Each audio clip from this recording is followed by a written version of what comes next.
It's basic information that eventually the sun must kick the bucket. It has a life expectancy of around 10 billion years, and we're now making a beeline for 5 billion years in.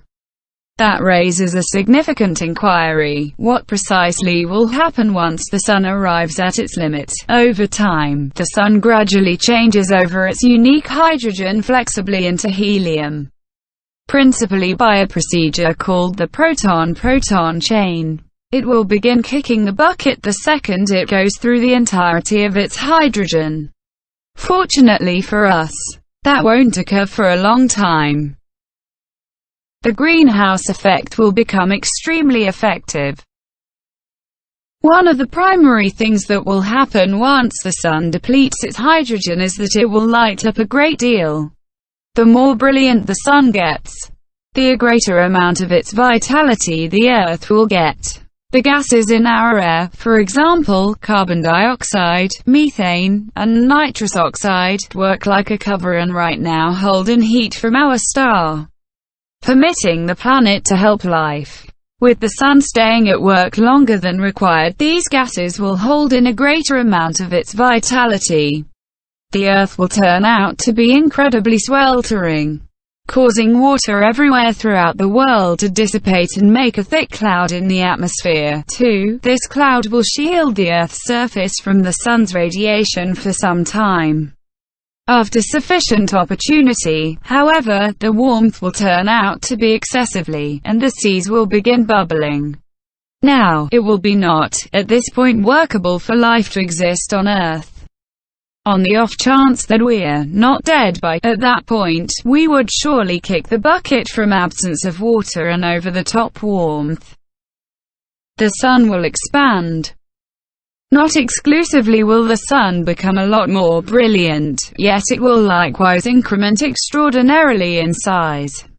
When it goes through the entirety of its fuel, it will proceed onward to the following stage in its life cycle, the red Goliath stage. Despite the fact that it increments in size, the genuine temperature of the red Goliath stage is lower, at only 2000 to 3000 degrees Celsius. That may appear to be blistering, however, in contrast with the sun's standard surface temperature of about 5000 to 9000 degrees Celsius. It is unquestionably cooler. Although this is the means by which the sun's death will happen, it isn't valid for all stars. Littler stars, known as red smaller people, are powerless to the point that they basically go out once they go through their fuel. However, they last any longer than different stars. Then again, blue and white Goliaths are enormous to such an extent that they'll intertwine heavier components until they build up an iron center. From that point forward, they go supernova. And then it will shrink. After some time, the sun will keep on evolving. At the point when it's through intertwining helium, it won't have the option to do likewise with the carbon. And it will at last psychologist to a white dwarf. This stage is a lot littler than the size of the first sun. White smaller people have considerably less vitality. However, what they do have is lifespan.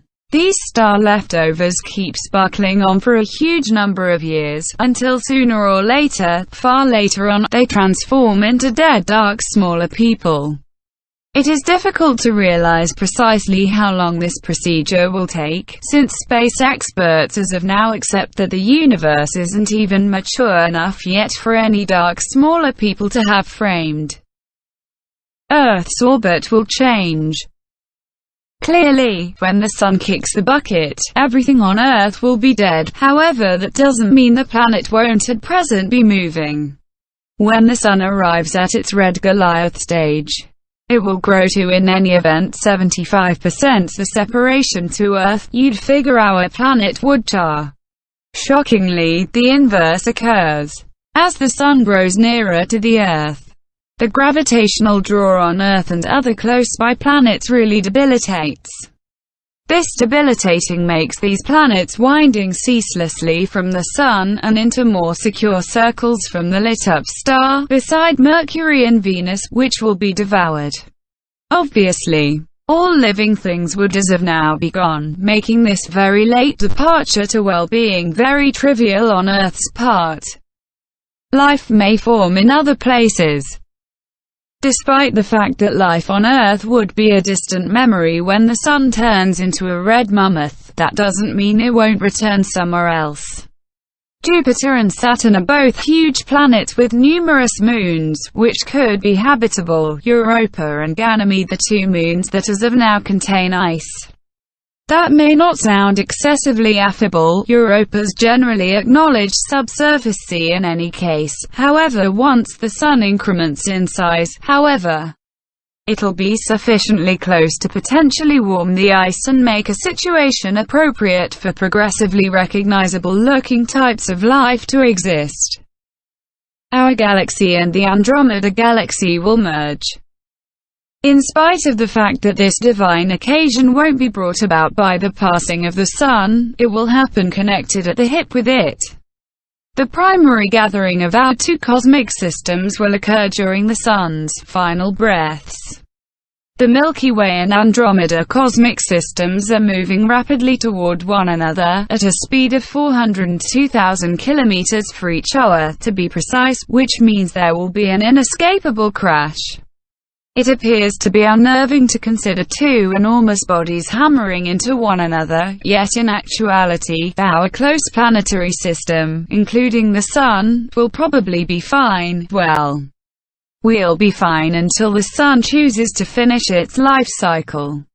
It will proceed with its decay in this new combined cosmic system. Luckily, if life some way or another figures out how to continue to this point, the occupants will encounter a long light show as the gases and stars of the two cosmic systems impact. The outer solar system will finally feel the heat. As of now referenced, the sun will turn into much bigger and more brilliant once it begins to pass on. This will make close-by planets transform into blazing badlands. However, shouldn't something be said about planets in diminutive person planets that are freezing far away? Take Pluto, for instance. Right now, the temperature of Pluto differs from 233 to 223 degrees Celsius, 387 to 369 degrees Fahrenheit, that is freezing, once the edge of the sun draws nearer. In any case, it will have the option to warm Pluto and the other external bodies up. While it is impossible that life will shape on the grounds that only one out of every odd vital condition exists, they will stay as warm leftovers of what a nearby planetary group used to be. This will change as the sun shrivels into a white diminutive person. However, at any rate, the external close planetary system will have the option to have a touch of the sun's glow before it kicks the bucket for eternity. Human life will definitely be impossible on Earth. Life may happen somewhere else, yet it unquestionably won't occur on Earth.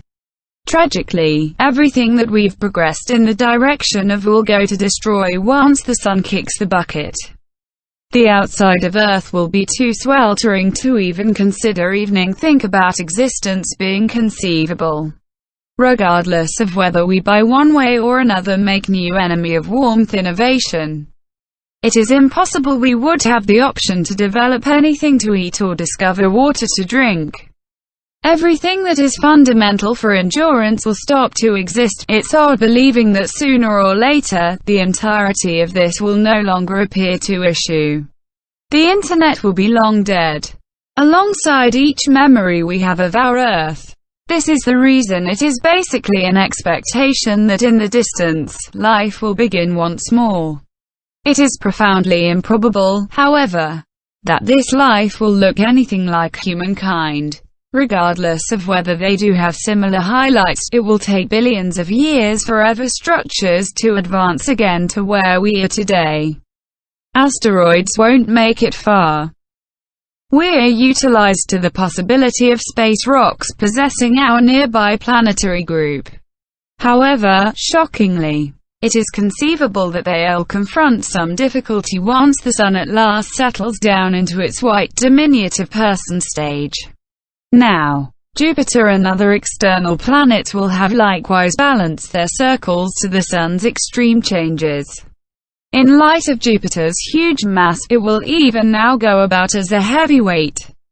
Its gravitational draw is colossal. It will upset the circles of space rocks, in any event, making them be tossed out of our nearby planetary group.